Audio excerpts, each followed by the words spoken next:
Hi everyone, Spiderman and his good friend Emily here to bring you the next episode of Kickboxing for Kids. In this episode, we're going to learn a brand new agility ladder exercise. Miss Em, go grab the agility ladder. You remember what we did last episode? High knees and in and outs? Well, you can always go over those. In fact, I recommend you add them to what we do here. Come here, give me that. Wow, what a web of mess. There you go. We got it. All right, we got it. Very first activity is called the Icky Shuffle.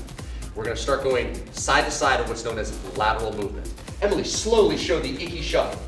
She steps in, 1, 2, 3, and then the next side. 1, 2, 3, that's it. 1, 2, 3, next box. 1, 2, 3, next box. Very good, very good. Keep it moving, and time. Turn around, let's see you go back as quick as you like. Faster! Faster! Okay. Spider-Man became a tyrant there all of a sudden.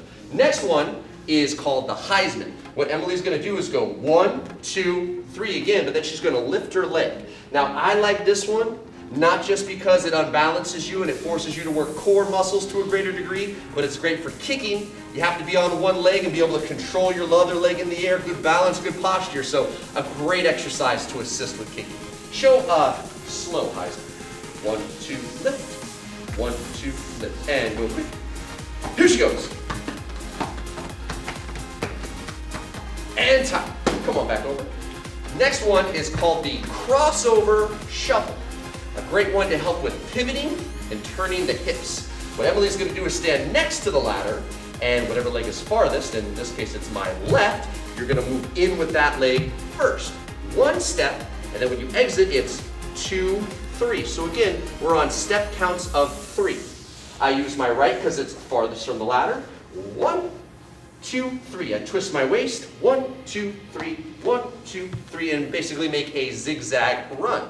I outmaneuvered Doc Ock with the zigzag run many times. Okay, let's see it. Very good. And time. Come here. Give me a high five.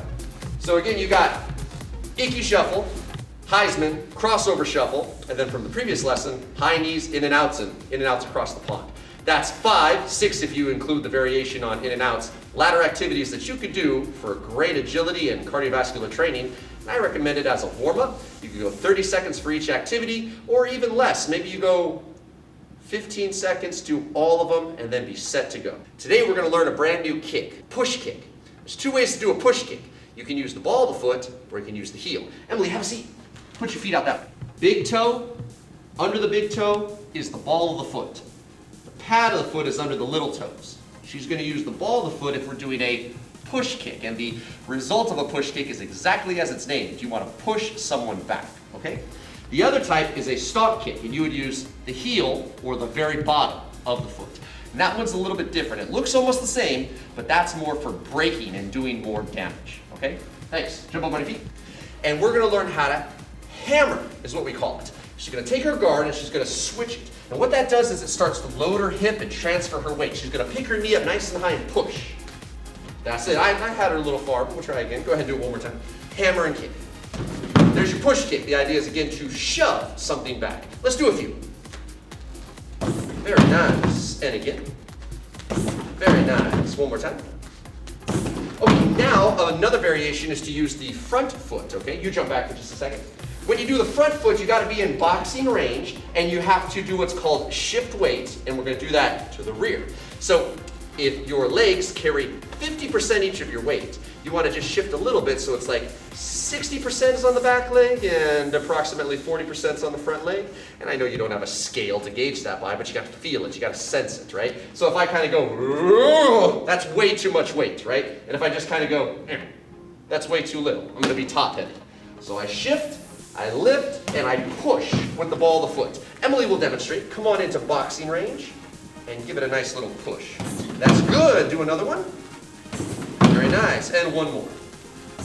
Outstanding. And then a stomp kick, we're going to go back to hammering, so get some more distance, about arm's length and a half.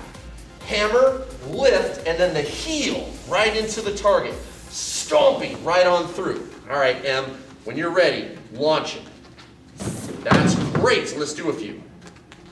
Very nice. One more time, my friend. Emily, I think you're doing great. Let me give you a combo of the day to practice these skills with. What Emily's going to do is back leg, push kick, opposite leg, round kick, and then cross punch. Cross punch always coming from the rear. That way we can practice both sides and understand which hand to use. So Em, come on in. Go push kick, opposite leg, round kick, cross punch. Good. Do it one more time, please. Very nice. Now, gang, the bag is a wonderful tool, but the bag will not back up or move if you feel too close. So it's wonderful for range identification. I've been talking about that a lot, right? You have to adapt to the situation, especially in real life. If I were to try to attack Miss Emily and she had to defend herself and she wasn't ready, she can't go, time out, give me a second to warm up, loosen up, let me do a few Heismans on the ladder, and then we can, start having me defend myself. That's just not gonna make any sense. You gotta be ready to go. So what this training tool can do, aside from teaching us how to target our technique and work good power, is it can teach us to adapt our distance when needed. So, for example, jump back for a second, kiddo. If I did my push kick and I landed here and I said, well, this combination doesn't work because I'm too close to the bag. Look, I can't kick it. Not really what we're looking for. What we would want to do is say, I'm too close. Adjust, and then I can kick. Okay, so Em, come on in. Let's see you go push, kick, round, kick, cross. All right, now hold your guard and switch your feet.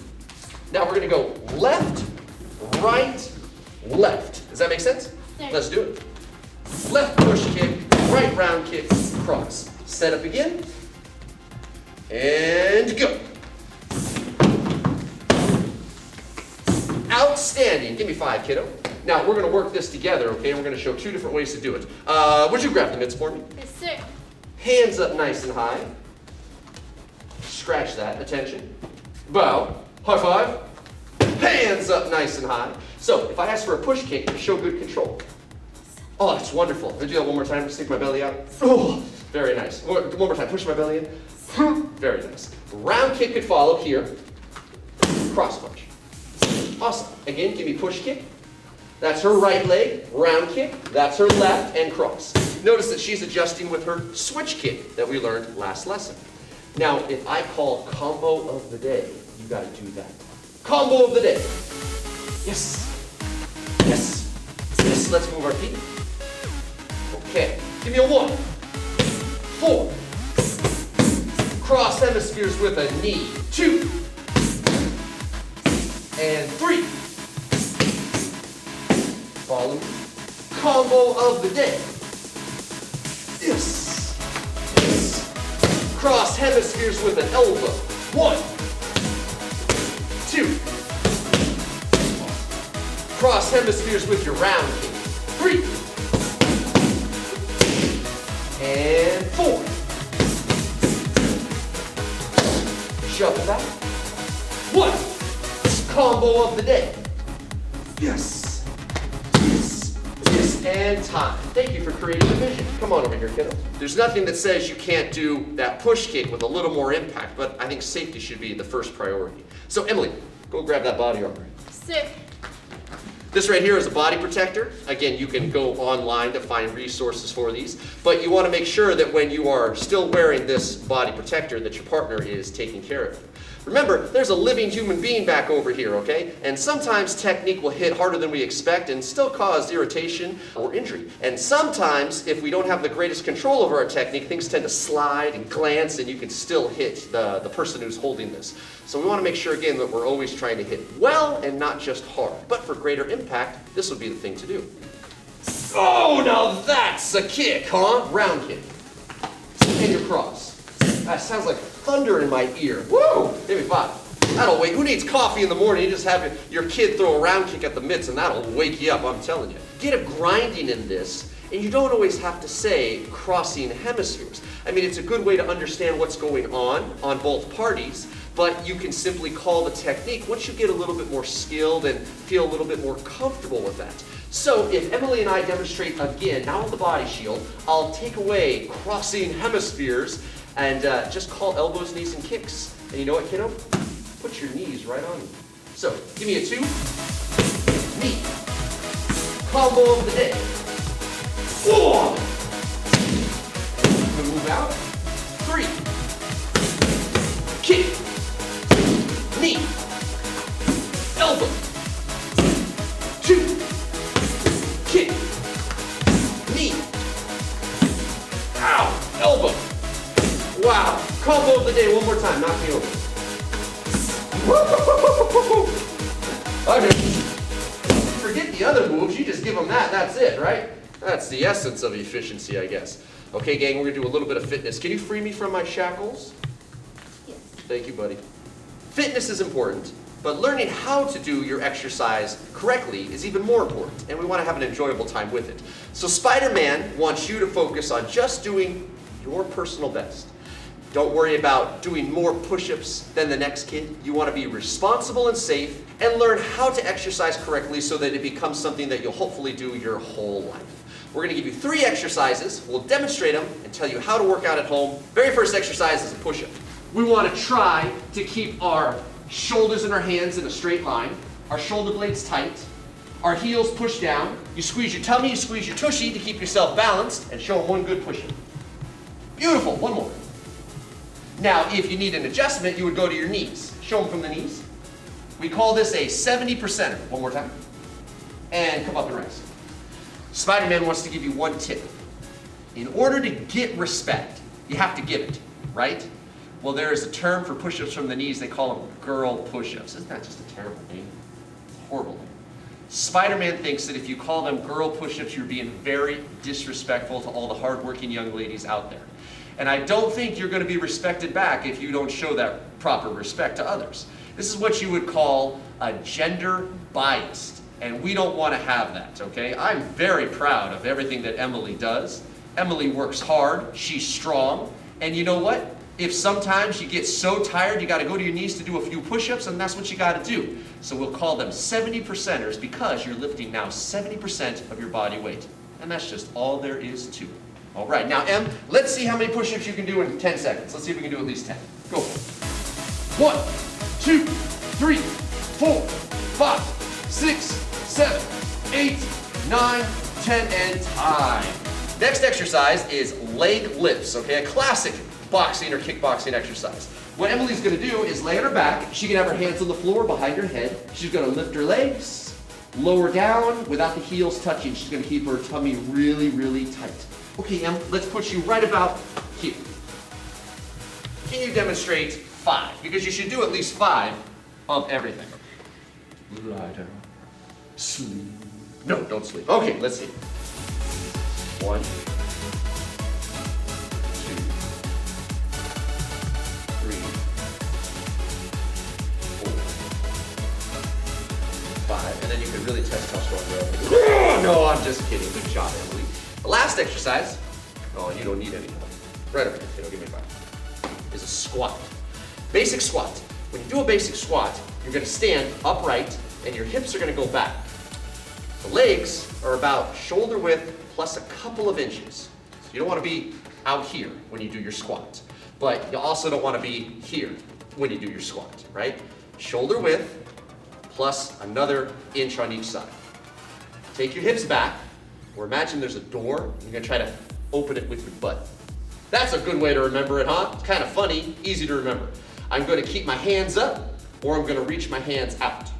And as my butt goes back, my knees bend down. I got to try to keep my knees behind my toes. I go as low as I feel I can control. So if I start to get wobbly, I'm going too low. I come up strong, and I flex all my muscles when I come up. Emily, can you show us a good squat facing me when you're ready? Pretty good. So Emily, let's see you do a good 10 squats whenever you're ready. 1, 2, 3, 4, 5, 6, 7, 8, 9, 10. Give me 5. Your workout is going to be these exercises done 30 seconds each. Maximum quality repetitions, because it's not the quantity, it's the quality. Always. So if you do 30 seconds of push-ups, I'm going to recommend a 15-second rest. Then you do 30 seconds of boxer leg lifts. Again, a 15-second rest, 30 seconds of squats, 15-second rest, and then you're going to do it again and again, 3 times through. So if you go 30, 60, that's a minute and a half to go through one set. A minute and a half plus a minute and a half, now you've got 3 minutes, and then you're gonna jump up to 4 minutes and 30 seconds to get your workout done. It's a 5-minute workout. I want to encourage you to do that every single time you finish your kickboxing training at home, or at the very least try to do it 3 times a week. It will make a difference, but you gotta be consistent. You can't just do it once.